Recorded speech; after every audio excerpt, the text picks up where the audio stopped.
Sophie, on est mariés depuis 12 ans. On a 4 filles. Marthe qui a 11 ans, Et voilà. Marie qui a 10 ans, Claire qui a 8 ans et demi et Agnès qui a 2 ans. La venue de Claire dans notre famille, c'est vraiment le plus grand trésor de ma vie. Et en fait, ce qui est étonnant, c'est que c'est quelque chose qui est tellement riche, qui a tellement enrichi mon quotidien. Aujourd'hui, je me dis, si Claire n'était pas là, ma vie me paraîtrait quelque part un peu vide. On est en retard. On la reçoit tout le temps comme une lumière parce que, entre guillemets, elle sait faire que ça. Et c'est super. Elle est bien, elle est pas bien, elle est joyeuse ou elle sera triste. Elle est sans filtre et elle fait que donner parce qu'elle sait que vivre l'instant présent. Pour la grossesse de Claire, à la 2e échographie, le médecin nous a annoncé que visiblement elle avait trop d'eau dans le cerveau. On nous dit qu'il y a très peu de chances que le bébé soit viable et vive. Donc en fait, il y a un gros point d'interrogation au-delà des examens et des médecins qu'on rencontre. Il y a des médecins qui nous ont dit « mais c'est très beau, vous l'aimez votre enfant, mais c'est quand même elle qui sera handicapée, c'est elle qui va souffrir et c'est vous qui faites ce choix-là. » Ça va, cocotte ? Donc on est tout jeune mariés et en fait il y a un sentiment comme un effondrement de tout ce qu'on avait imaginé de ce que notre vie serait. On se dit pourquoi nous, pourquoi elle, il n'y a pas de réponse. Tant qu'on est dans ce raisonnement du pourquoi, ça empêche de se projeter. Déjà il conseille d'interrompre la grossesse et puis si jamais l'enfant vient, probablement qu'il ne vivra pas, etc. Et donc en fait on prépare les parents à la mort et pas à la vie. On doit se préparer à cette vie et pas à la mort, qui de fait peut arriver, mais peut aussi ne pas arriver. On nous dit des choses tellement terribles sur elle qu'en fait on a envie de voir le positif et de se dire en fait on va tout faire pour que cette vie qu'on veut absolument enlever, non, on va la garder et on va faire en sorte que ça se passe bien et du coup on se bagarre pour elle avant même qu'elle soit avec nous, quoi. On a appris à vivre aussi différemment, à peut-être moins se projeter très loin et à profiter des moments de joie qui sont donnés quand les premières années, quand elle était beaucoup à l'hôpital mais qu'elle revenait à la maison. C'était la fête, les filles étaient trop contentes qu'elle soit là et on en profitait le plus possible parce qu'on savait que ce serait pas éternel, quoi. Pendant les vacances, on est allé dans un endroit où il y a des cascades.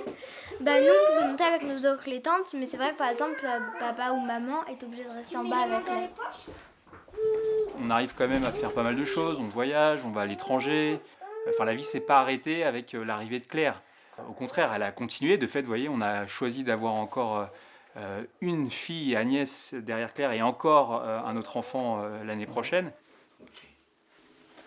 Je pense qu'elle nous a permis aussi de tout recentrer sur ce qui compte vraiment, c'est-à-dire les relations humaines, l'amour, voilà, de se donner gratuitement, rien attendre.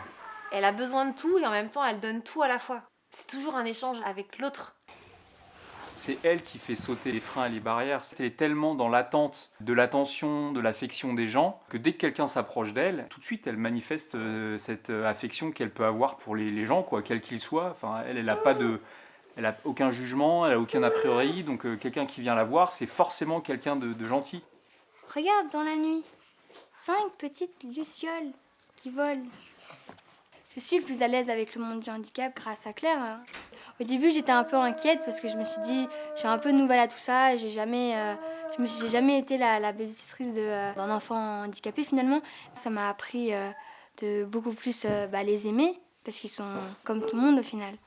Elle s'occupe pas toute seule, elle sollicite énormément d'attention et ses sœurs pour ça c'est bien parce que elles ont un espèce de réflexe naturel à aller, alors pas forcément jouer avec elle parce qu'elles participent pas pour jouer à la poupée ou autre, mais elles vont installer leur jeu à côté d'elle, comme ça Claire les voit jouer et elle est ravie. Je préfère me lever tous les matins en me disant c'est compliqué que me lever tous les matins en me disant j'ai pas donné de chance à cet enfant. Voilà. Ah ouais. Oh là là, c'est terrible. C'est gentil. Quand il y a des grosses questions matérielles, là par exemple l'année dernière, c'était vraiment l'impasse avec la CAF, la Sécu, obtenir un fauteuil roulant, une voiture adaptée. C'était des dossiers pas possibles à monter et on n'avait pas de retour au bout d'1 an et demi, quoi. C'était compliqué. Et je me souviens, pas m'être fâchée contre Dieu, mais de lui dire écoute, là en fait j'en peux plus et il n'y a rien qui se règle. Et on a compté sur toi en accueillant Claire et tout ça. Et là en fait dans le matériel, je te retrouve pas. Et la semaine qui a suivi, eh ben, une super assistante sociale est venue à régler le truc qui s'est fait en 3 mois, alors que d'habitude ça prend 1 an. En fait, on n'est pas tout seul. On peut compter sur nos forces, mais juste avec nos forces, je pense qu'on n'y arriverait pas. Elle m'a permis de voir en fait comment Dieu me perçoit. C'est le plus grand trésor que Claire m'a apporté, cette conscience en fait du besoin d'être aimé et sauvé par Dieu. Ouais.